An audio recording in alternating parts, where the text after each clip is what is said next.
Europe Matin.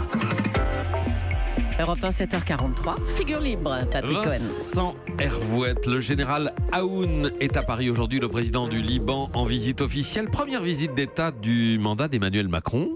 Une visite d'État, c'est le protocole numéro 1, discours et salam alek, on ranime la flamme, on met une robe de bal, grand tralala hier soir à l'Elysée.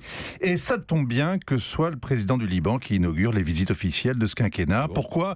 D'abord parce que les Libanaises adorent les robes de bal à Bibi, et puis parce que le général Aoun, héros national, a vécu ici en exil, parce que les Maronites parlent en français, de notre mère la France, et comme toutes les mauvaises mères, la France s'imagine qu'elle est responsable des malheurs du Levant. Et notre vieux pays laïque est épaté, comme s'il y était pour quelque chose que le Liban soit un pays arabe, où cohabitent chrétiens de toute confession plus ou moins schismatiques, et musulmans en tout genre, notamment hérétiques, et aussi des mécréants de toute obédience. Seuls les juifs sont exclus de la fête, mais ils sont de l'autre côté de la rue. Au sud, c'est Israël. Le Liban, c'est pas un pays, c'est un concept. Vive le monde multiethnique. Or donc, Emmanuel Macron a promis l'aide de la France, notamment pour équiper l'armée libanaise. Alors c'est un rituel depuis De Gaulle. La France équipe l'armée libanaise, mais jamais assez pour qu'elle gagne la guerre. La dernière fois, François Hollande a signé un contrat, DONAS, 3 milliards de dollars, des munitions, des hélicos, des canons, achetés par les Saoudiens pour le Liban, mais patatras, à y regarder de plus près, les Saoudiens ont trouvé que le Liban était bien trop gentil avec ses chiens d'Iraniens et tout est donc suspendu. Emmanuel Macron veut réunir 2 conférences internationales de donateurs et d'investisseurs. Oui, le président a répété hier soir que la souveraineté du Liban était un enjeu majeur pour l'Europe, tout comme son intégrité, sa sécurité, sa stabilité, son unité.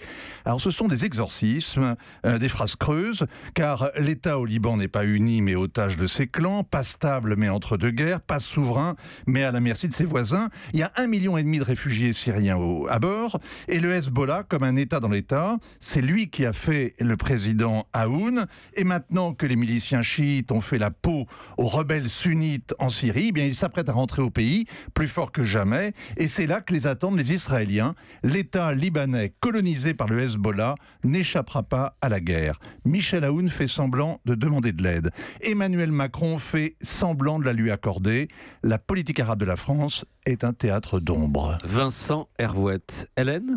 Pourquoi affirmez-vous, Vincent, qu'Israël va refaire la guerre au Liban ? C'est un pari que vous faites ? Parce qu'il y a 10 ans, les Israéliens ont tenté de le faire et n'ont pas réussi à décapiter le Hezbollah. Aujourd'hui, le Hezbollah a 100 000 missiles pointés sur Israël et Israël ne va pas laisser l'État libanais indemne quand il fera la guerre au Hezbollah.